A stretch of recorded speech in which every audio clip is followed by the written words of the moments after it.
Go.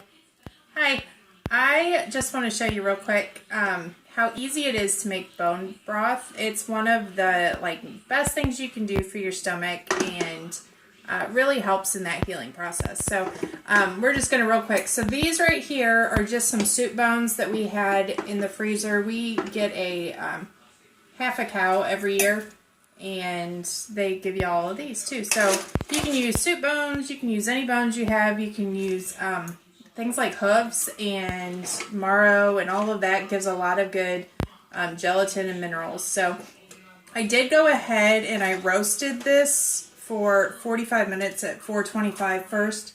It just gives a better flavor, and I've got quite a bit in here, so I'll probably go ahead and run it through twice when I make it. But yeah, so that's just how you start, is so with any of the meat that you have. And then you're just going to want to put in carrots, celery, onion. For the most part, that's your base. So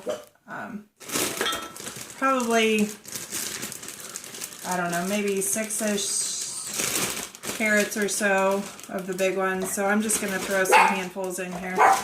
And I'm really not too careful about it. And then this is celery that was from the end of our garden that we went ahead and just bagged up and put in the freezer. So I just like to pull it out to be able to make stocks and broths. So again, just use, if you're just estimating, whatever. And then the onion peels are actually what you really want in here. That's what gives it the deep, rich color and all of that. Just real awesomeness. So every time I cut onions, every time I have onions go bad, every time, you know, there's just anything like that, it always just goes into a bag, and that just stays right in my freezer in my kitchen, so I can just pull it right out.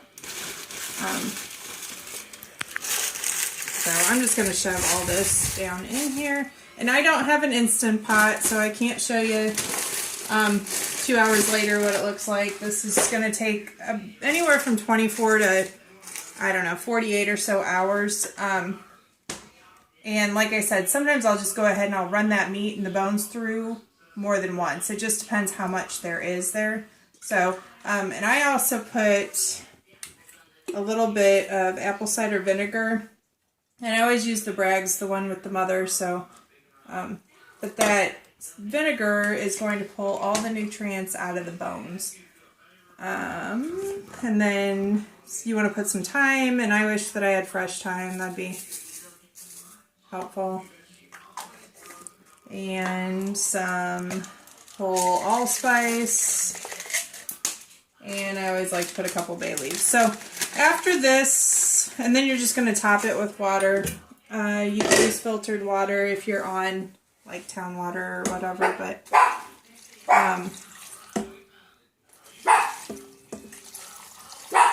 after it cooks down, and it's going to smell so good. So you can do the same thing with chicken stock. You can do, or with chicken bones, like, or turkey. I've used the turkey from Thanksgiving dinner, the carcass before. And with things like poultry, you want to try and get other parts. So like the feet especially, and then the beaks are really gelatinous.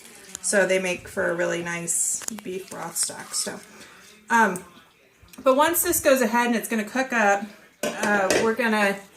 then after that, you're going to strain it. So you're going to want to strain it. I do usually two